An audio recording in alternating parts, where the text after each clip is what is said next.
We are live right now. And I apologize for that to the internet because I don't know what I'm doing. I ain't never used this before. So, did we where we were at? Six. We are at 6. Do y'all have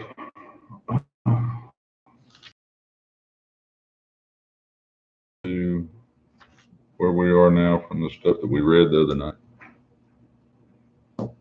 No. Y'all want to get your stuff open?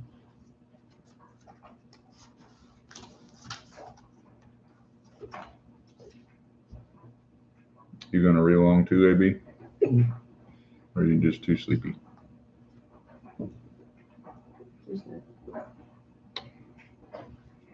So we just gonna start at 6 and just read until everybody gets tired, I guess.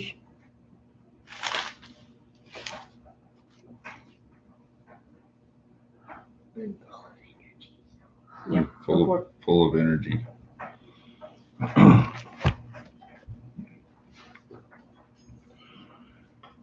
Then the Lord said to Moses, "Now you shall see what I will do to Pharaoh, for under compulsion he shall let them go, and under compulsion he shall drive them out of his land."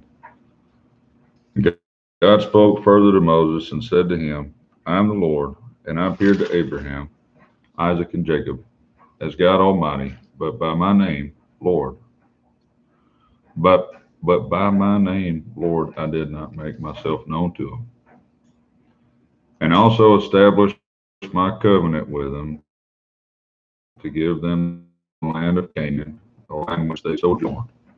And furthermore, I have heard the groaning of the sons of Israel, because the Egyptians are holding them in bondage, and I have remembered my covenant. Say therefore the sons of Israel, I am the Lord, and I will bring you out from underneath the burdens of the Egyptians, and I will deliver you from their bondage, and I will redeem you from an outstretched arm and with great judgments. Then I will take you from my people, and I will be your God, and you shall know that I am the Lord your God, who brought you out from underneath the burdens of the Egyptians. And I will bring you into the land of which I swore to give to Abraham, Isaac, and Jacob, and I will give it to you for a possession. I am the Lord." Now, something that's interesting, which I know y'all probably, bear with me just a minute. In this book here,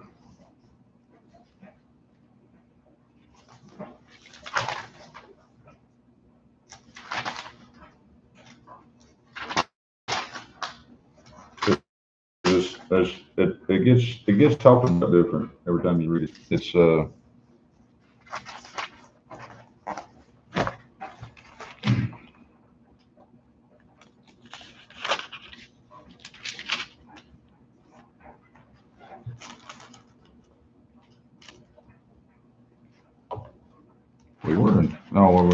not. We're not there. I'm in the wrong place.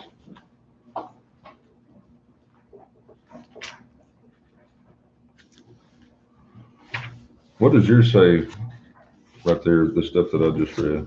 Because I seems like I remember it different. That's why I'm trying to look this back up. What does verse 6 say? Well, yeah. Wherefore say unto the children of Israel, I am the Lord. And I will bring you out from under the burdens of the Egyptians, and I will rid you out of their bondage, and I will redeem you with a stretched out arm and with great judgments. That's the exact stuff that mine says. Is that the same thing that yours says too? Exactly. See, this one says, "Say therefore to the children of Israel, I am Elohim, or I am Yahweh, and I shall bring you out from under the burdens of the Mitzrites, which were the Egyptians. And I shall deliver you from their enslaving, and shall redeem you with an outstretched arm, with great judgments. And I shall take you as my people, and I shall be your Elohim. And you shall know that I am Yahweh, your Elohim, who is bringing you out from underneath the burden of the Mitzrites." Jehovah, or Jehovah, yeah. All right. So squirrel, I guess. I will take you for my people, and I will be your God, and you shall know that I am the Lord your God who brought you out from underneath the burden of the Egyptians. And I will bring you to the land which I swore to give to Abraham, Isaac, and Jacob, and give you for possessions. I am the Lord. So Moses spake thus to the sons of Israel, but they did not listen to Moses on account of their despondency and cruel bondage. Now the Lord spoke to Moses, saying, Go tell Pharaoh, king of Egypt, to let the sons of Israel go out of his land. But Moses spoke before the Lord, saying, Behold, the sons of Israel have not listened to me. How then will Pharaoh listen to me? For I am unskilled in speech. And the Lord spoke to Moses and to Aaron, gave them a charge, the sons of Israel, and to Pharaoh, king of Egypt, and to bring the sons of Israel out of the land of Egypt. But Moses is still talking about how he can't talk real good, and God keeps saying, just go on and do it. It's going to be all right, pretty much. But there's a whole bunch of folks in here talking to you.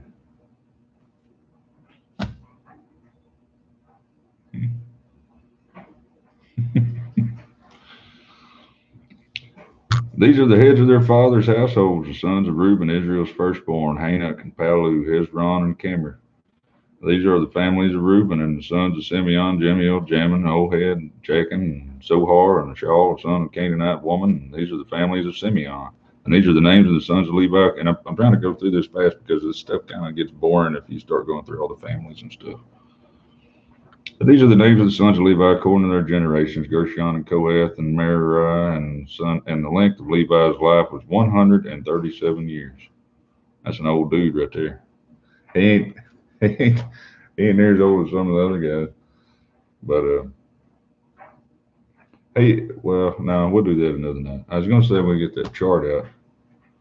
The sons of Gershon, Libni and Shemini and their families, and sons of Kohath, Amram, Ishar, and Hebron, and Uziel, and the length of Kohath's life was 133 years. And the sons of Merari, and Mali, and Mushi. I'm sure that's probably not how you pronounce Mushi. Yeah.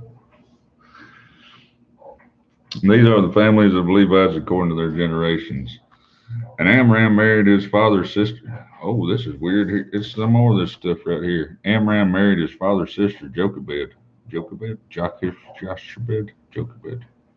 And she bore him Aaron and Moses, and the length of Amram's life was 137 years. And the sons of Ishar, Korah and Nepheg and Zikri, and the sons of Uziel,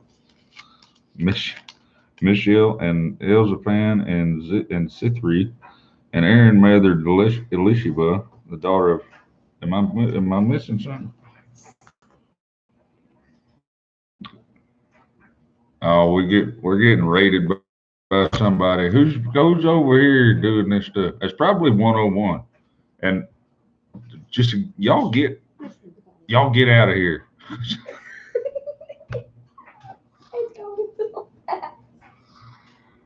There's way too many folks up in here. Just read. My wife says just read, so I'm just gonna ignore all y'all.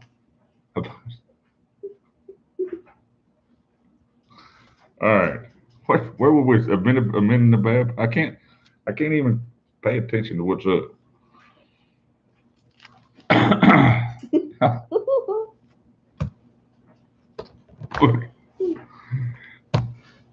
Y'all stop it.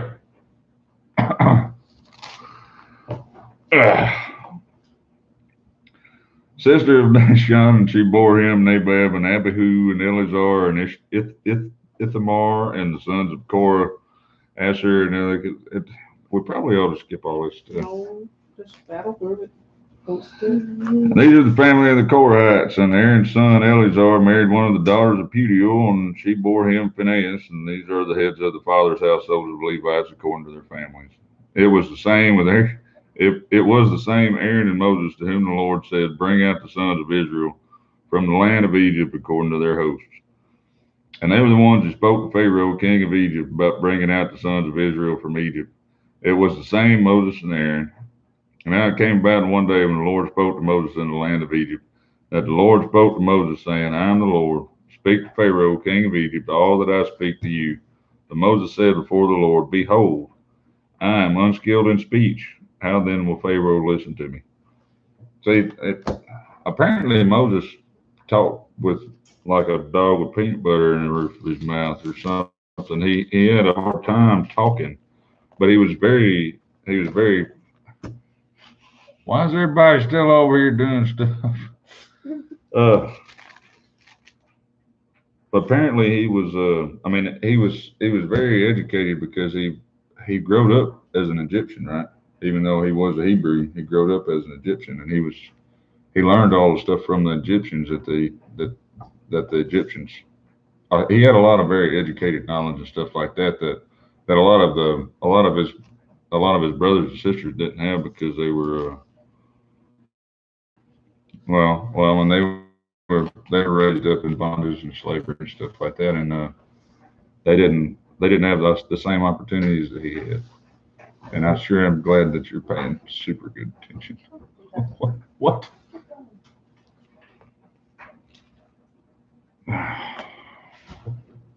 What is everybody doing? You're sending a lot of hearts. Yeah, we're getting rated. I got a feeling that probably came from 101 right there. I'll have to go back and look at everybody.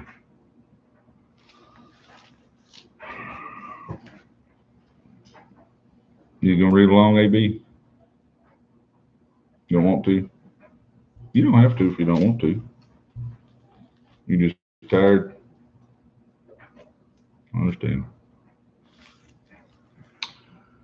Chapter 7. Do y'all have any questions about that? I mean, I know the last part of that was all a bunch of family lineage stuff. You know what I mean?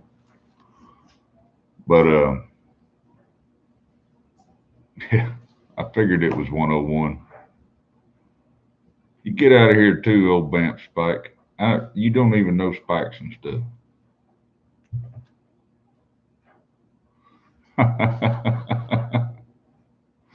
Yeah, we love you guys. Y'all know that.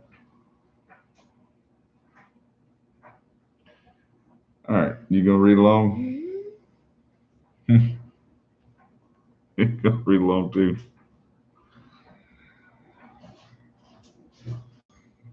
Yeah, we all love 101 and everybody else over there.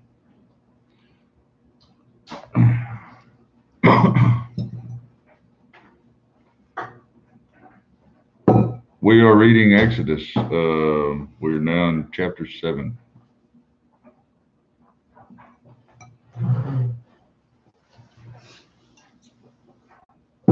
And Lake Perry's got a ranch.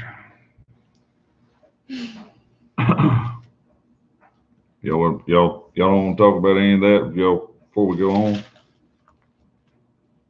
It's fixing to get weird. It's fixing to get fun here in just a minute. Y'all want to speed through 7 or part of 7? Okay, well, let's read along then. And the Lord said to Moses, I make you as God to Pharaoh, and your brother Aaron shall be your prophet. And you shall speak all that I command you, and your brother Aaron shall speak to Pharaoh, and let the sons of Israel go out of his land. But I will harden Pharaoh's heart, and I may multiply my signs and my wonders in the land of Egypt. When Pharaoh will not listen to you, I will lay my hand on Egypt and bring out my host, my people, and the sons of Israel from the land of Egypt by great judgments. And the Egyptians know that I am the Lord when I stretch out my hand on Egypt and bring out the sons of Egypt the sons of Israel from their midst. So Moses and Aaron did it as the Lord commanded them, and thus they did. And Moses was 80 years old, and Aaron 83 when they spoke to Pharaoh. I thought Moses was older than Aaron. Who's Aaron? Aaron's like Moses' brother, I think, wasn't he? I mean, we just read about that a minute ago, or the other night when we were reading it. I thought Aaron was younger than Moses. Maybe I'm wrong about that. It may have been I have to be wrong about it because it says it right there. But yeah, I thought Aaron was younger than Moses. Moses was born in 1526, Aaron in 1529, according to mine. So Aaron is younger. No, older. Yeah, older. It's It's kind of backwards. weird when you It's think about, when you look backwards, at it like that. Okay, so Aaron was older, but Aaron was put there to be like pretty much to be Moses' mouthpiece. You know, we just read about all that a little while ago. I mean, anyway, let's now the Lord spoke to Moses and Aaron, saying, when Pharaoh speaks to you, saying, work a miracle, and you shall say to Aaron, take your staff, throw it down before Pharaoh, that it may become a serpent. And so Moses and Aaron came to Pharaoh, and thus they did just as the Lord commanded. And Aaron threw down his staff before Pharaoh and his servants, and it became a serpent. And the Pharaoh also called for the wise men and the sorcerers, and they also, the magicians of Egypt, did the same with their secret arts, for each one threw down his staff, and they turned into serpents. But Aaron's staff swallowed up their staffs. I don't remember that part. And yet Pharaoh's heart was hardened, and he did not listen to him, as the Lord had said. Where are you at right now? I've just finished 7:13. Okay. And the Lord said to Moses, Pharaoh's heart is stubborn. He refuses to let the people go. Go to Pharaoh in the morning as he is going out to the water, and station yourself to meet him on the bank of the Nile. And you shall take in your hand the staff that was turned into a serpent. And you will say to him, Lord God of the Hebrews sent me to you, saying, let my people go, that they may serve me in the wilderness. But behold, you have not listened until now. And thus says the Lord, by this you shall know that I am the Lord. Behold, I shall strike the water that is in the Nile with the staff that is in my hand, and it shall be turned to blood. This is where the plagues start. And the fish that are in the Nile will die, and the Nile will become foul, and the Egyptians will find difficulty in drinking the water from the Nile. And the Lord said to Moses, say to Aaron, take your staff and stretch out your hand over the waters of Egypt, over the rivers, over their streams, and over their pools, and over all their reservoirs of water, that they may become blood. That there shall be blood throughout all the land of Egypt, both in the vessels of wood and in the vessels of stone. So Moses and Aaron did even as the Lord had commanded, and he lifted up the staff and struck the water that was in the Nile, and the sight of Pharaoh and in the sight of his servants, and all the water that was in the Nile was turned to blood. Turned the whole river to blood. You know, it's the biggest river in the world. And the fish that were in the Nile died, and the Nile became foul, so that the Egyptians could not drink water from the Nile, and the blood was throughout all the land of Egypt. But the magicians of Egypt did the same with their secret arts, and Pharaoh's heart was hardened, and he did not listen to them. And as the Lord had said, then Pharaoh turned and went into his house with no concern even for this. And for all the Egyptians dug around the Nile for water to drink, for they could not drink of the water of the Nile. And 7 days passed after the Lord struck the Nile. That's pretty bad stuff. I mean, you can get water out of blood. You ain't gonna go down there and just drink it though. That'd be like drinking seawater. I've got any questions? Anybody? Any question about a river turning to blood? That ain't nothing about a river turning blood weird to y'all at all.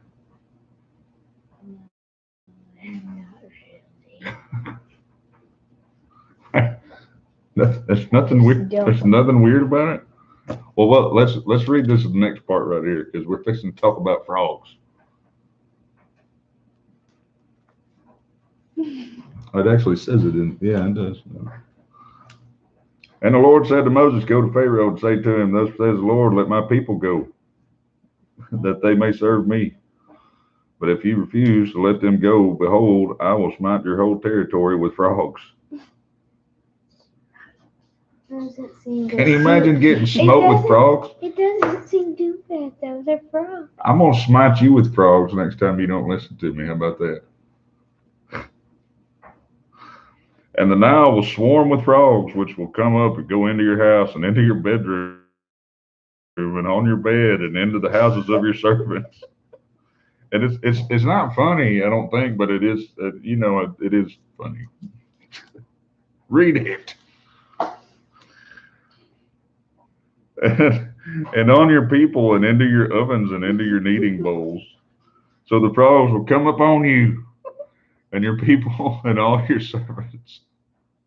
And the Lord said to Moses, say to Aaron, stretch out your hand with your staff over the rivers and over the streams and over the pools and make frogs come up onto the land of Egypt.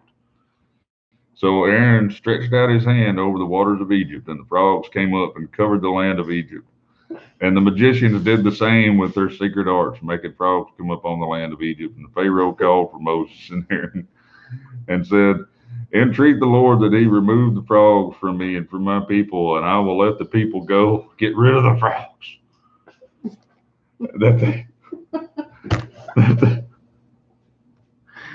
That they may sacrifice to the Lord.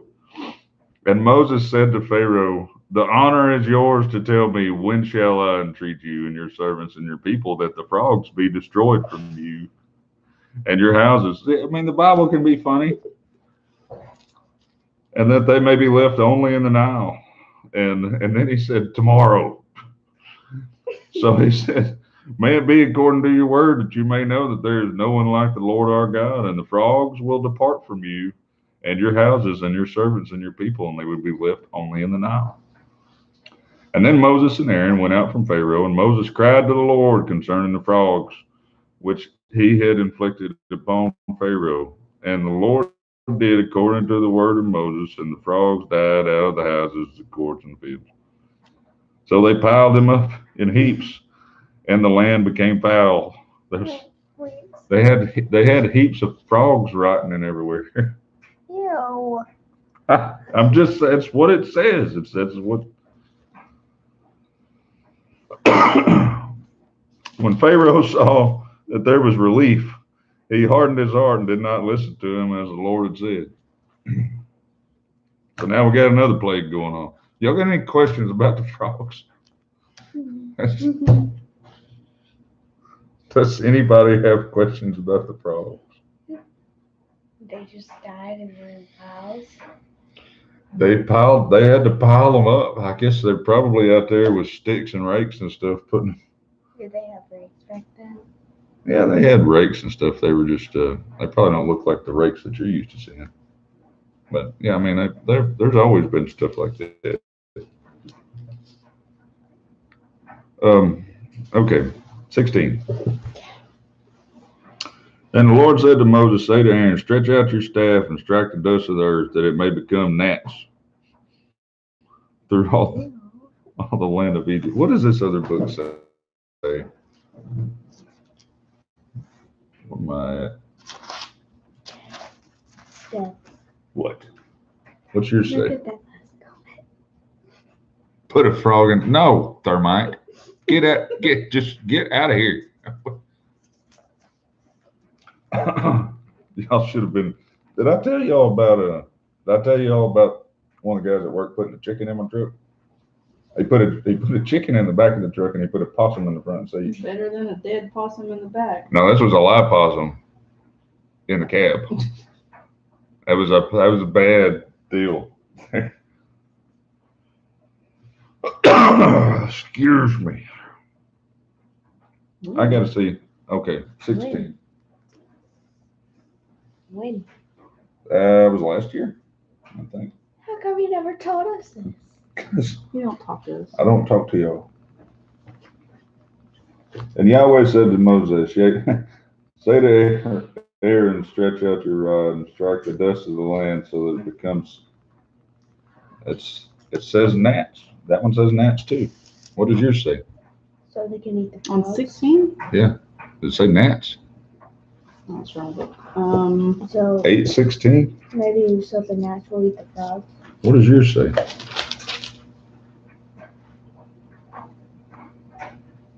Lice. Yeah, yours says, this one says lice too. It's the plague of lice. I'm guessing lice and that's what I see. So, gnats. gnats and lice. Well, there's a plague of flies next. Let's just read it. 20s when flies come.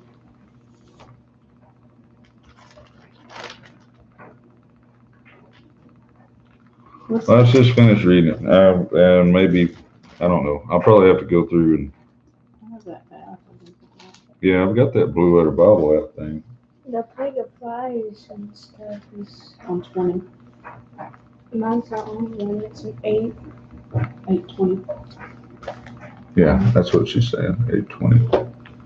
Okay. All right, let's read the rest of this stuff about the gnats.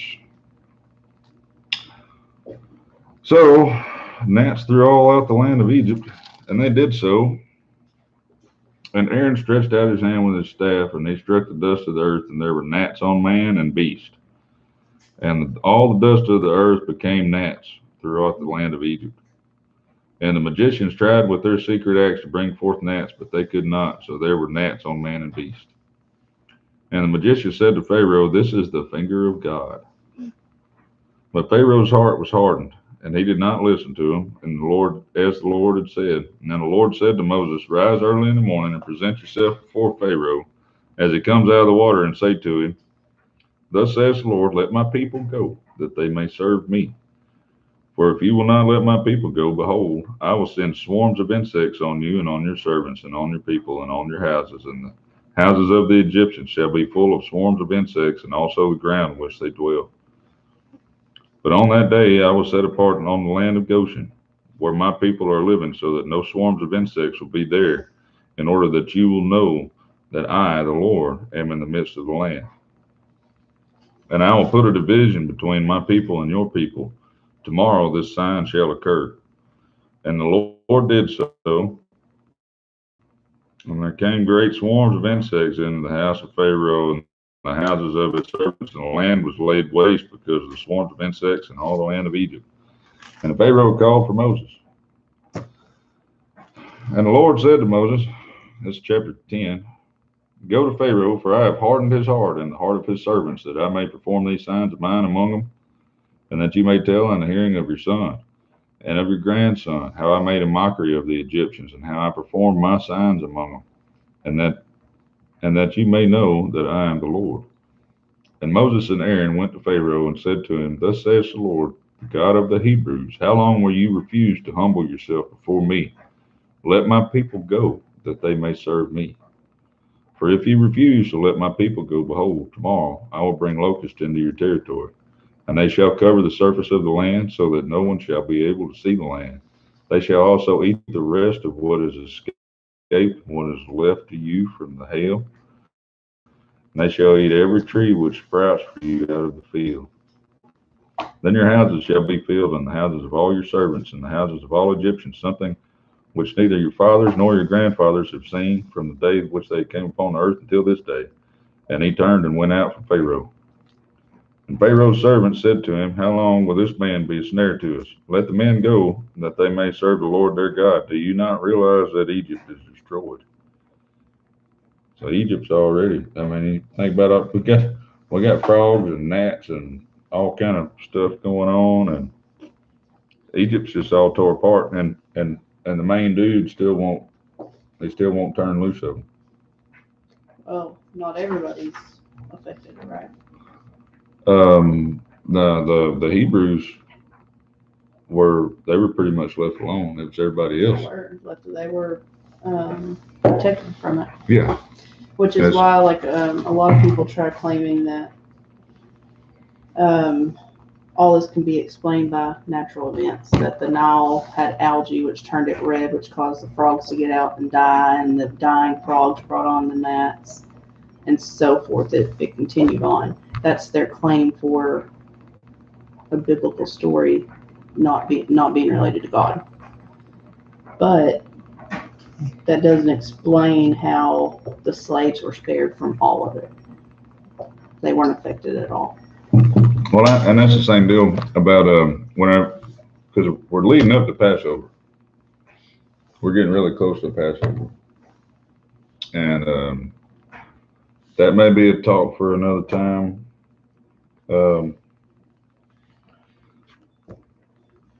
God sends down the angel of death, and well, we'll get into all that, but we're leading up to that, which is pretty much the 12 tribes of Israel. Once they started their division and everything like that, I mean, they're still. Let's just keep going, and it'll let's let it speak for itself.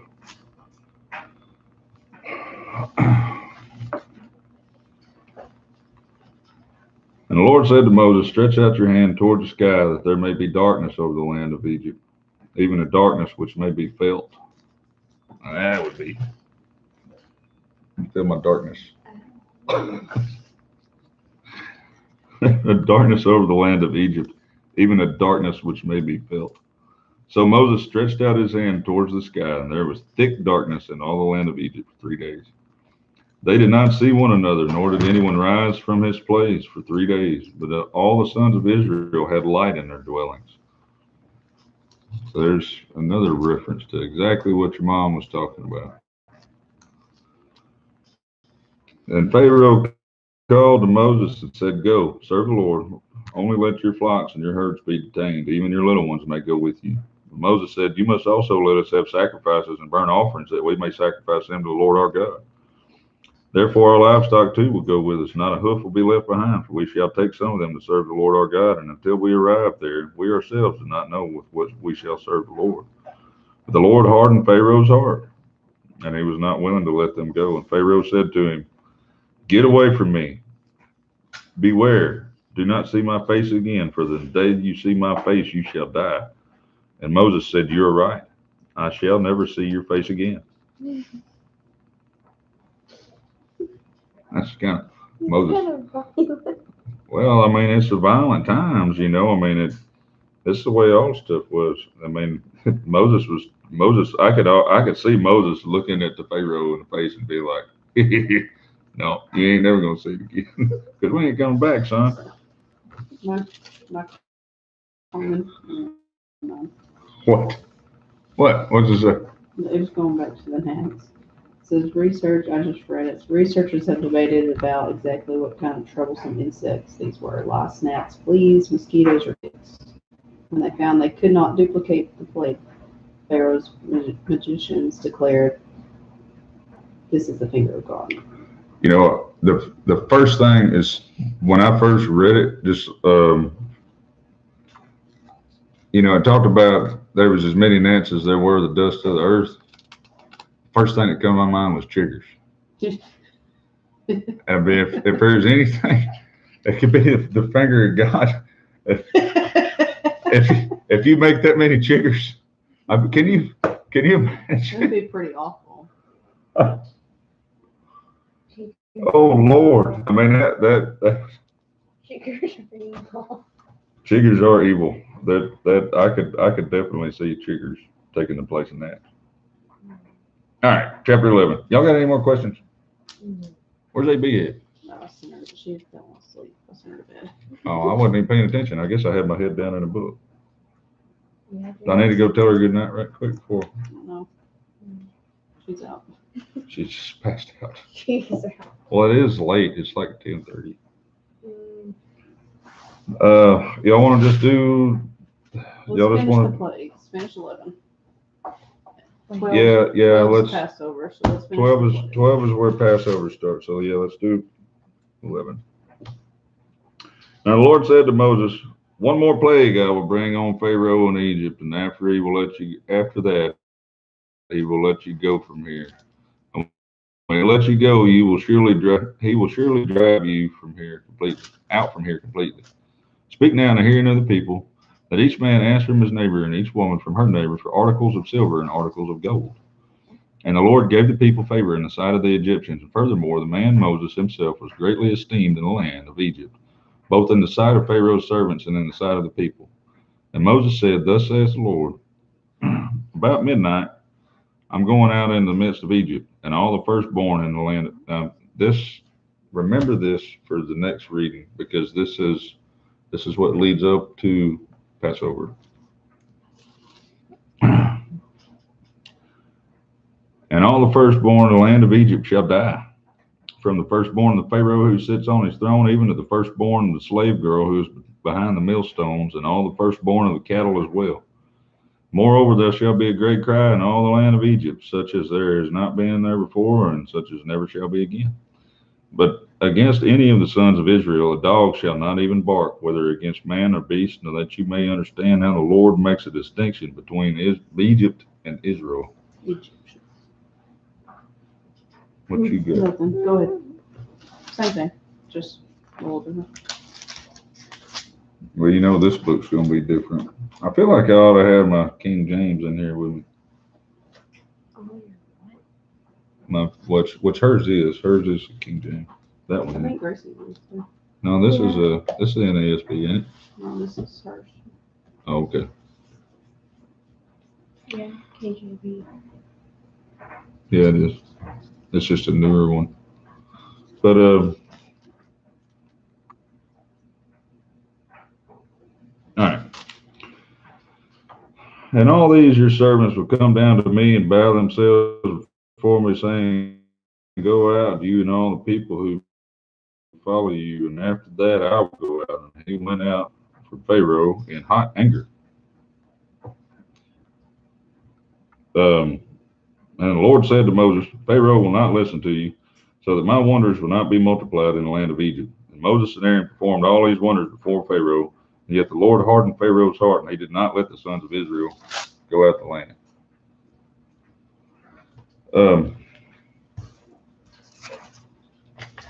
You still got your thingy. So we'll start on Passover. And what you got? What you doing?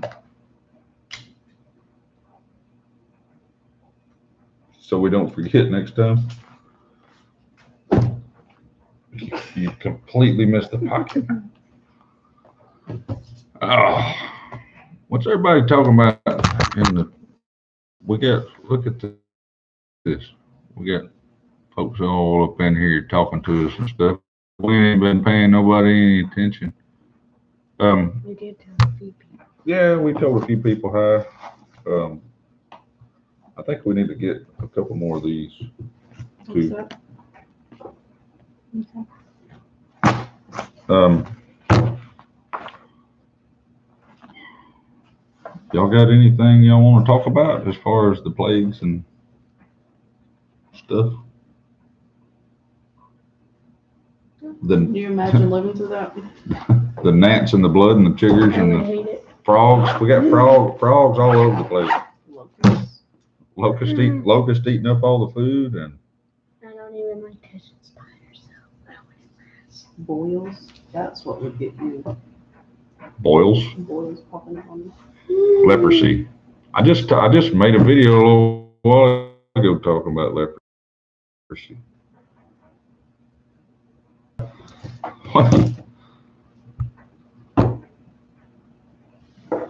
They keep complimenting you of how good of a dad you are. Well, they don't. Funny. That's because they don't know me. She thinks that's funny. I'm not.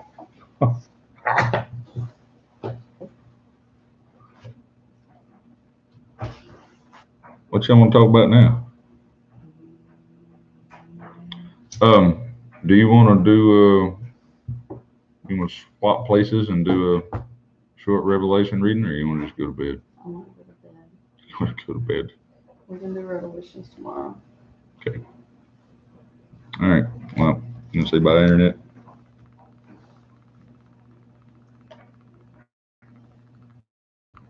Later, taters.